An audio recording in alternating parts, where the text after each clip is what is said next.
Okay, now for this third video, ang aanuhin naman natin is ternary ionic compound. Pero, I need to say a clarification from the last video. Lalagyan lang natin siya ng parenthesis, like kunwari ganyan, kapag more than one yung charge ni metal. Okay? So, like yung iron, cobalt, nickel, copper, yung mga yan, mga lalagyan natin yan ng parentheses kasi more than one yung ano nila. More than one yung charge nila kasi ito may 2 tsaka 3. Tapos ito 2 tsaka 3. Ito rin 2 tsaka 3. Pero, merong mga metals na iisa lang. Kapag iisa lang yung charge nila, ibig sabihin nun, hindi natin lalagyan ng parenthesis. Okay? Like kunwari si zinc, iisa lang. Si indium, iisa lang. Sino pa? Wala akong makita. Si silver, iisa lang. Si cadmium, iisa lang. Si tungsten, iisa lang. Mga ganun. Okay? Sana mag-gets nyo. Okay. Ulit, pag metals, lalagyan lang ng parenthesis kapag more than one yung charge nila sa periodic table. Okay?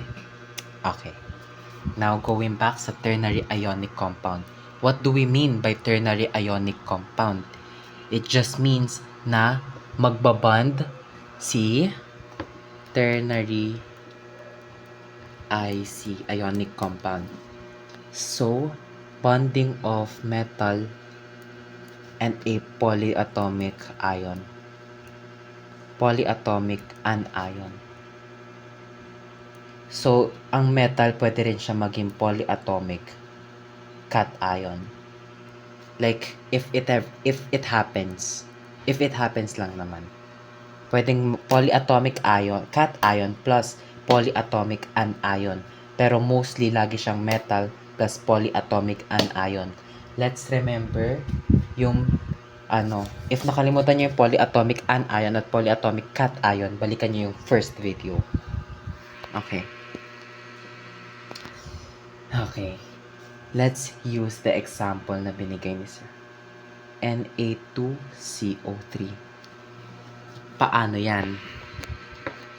So, ang ganun lang din, if hiningi yung yung present, meron tayong sodium. And sino ba si CO? As sinabi ko kanina, ititreat natin yung polyatomic ion as a one element.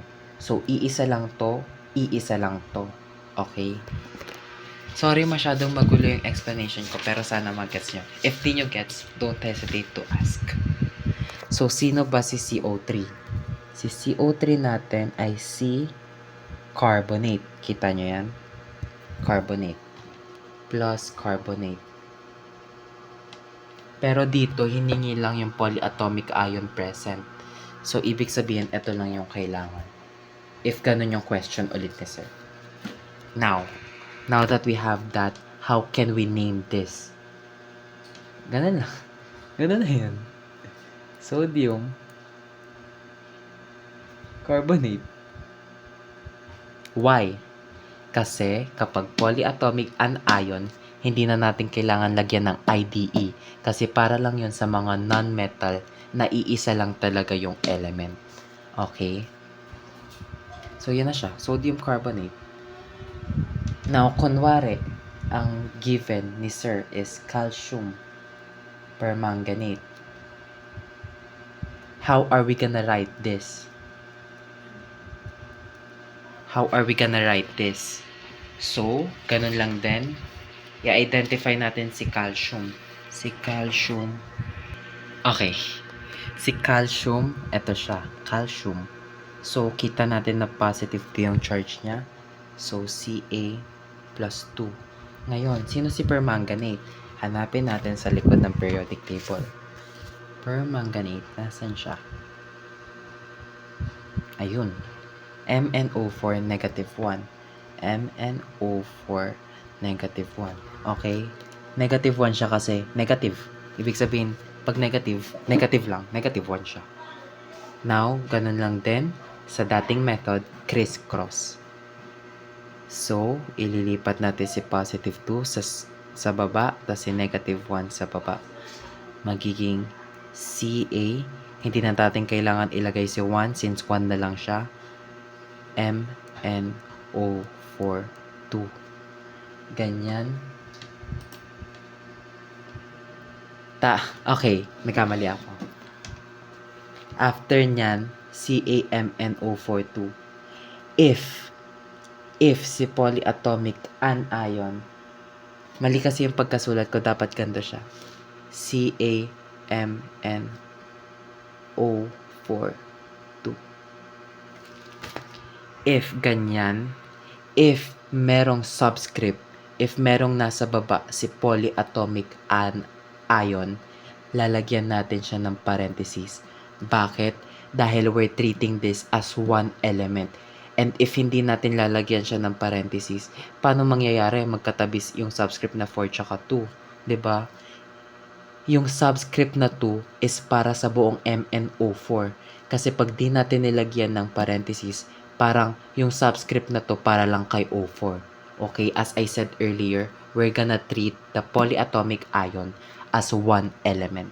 Okay, so let's have another example. If hindi niya napapansin, ginagamit ko lang example ni sir. Ammonium bromide. Now, makikita nyo dito na meron tayong polyatomic cation tsaka non-metal. This is still an ionic compound dahil meron tayong cation tsaka anion. Anion ang non-metal. Okay? So, what is ammonium? Let's check. NH4+. So, NH4 plus 1. Tapos si bromide. Sino ba si bromide? Si bromine. So, check natin yung ano ni bromine. Br. So, di ba 7 yung ano niya. So, 7 yung electrons niya. Ibig sabihin, may kulang siyang isa. Kasi para makumpleto, 8. Ibig sabihin, magiging charge niya negative 1. So, Br negative 1. Paano yan? Since, if i-criss-cross natin siya, magiging 1 pa rin. Hindi na natin siya kailangan isulat. Parang NH4 Br. Yan. Okay, Joseph, bakit dito walang parenthesis? Dahil walang subscript si 4. But if yung charge, kunwari yung charge ni Br is 2, kailangan na natin siya lagyan ng parenthesis. Dahil again, we're treating the polyatomic ions as one element. Okay? One element. Kasi pag hindi natin siya nilagyan ng subscript, parang ganyan lang. Parang ano siya? 4-2? Ba't magkatabi na 4-2? Ba't parang ganyan? Parang naging 42 siya. Diba? Parang tanga lang. Ayan. NH42. NH42Br. Kapag lang kunwari lang to kasi hindi naman to totoo. Ganun lang. If may questions kayo dito, just don't hesitate to ask. Okay.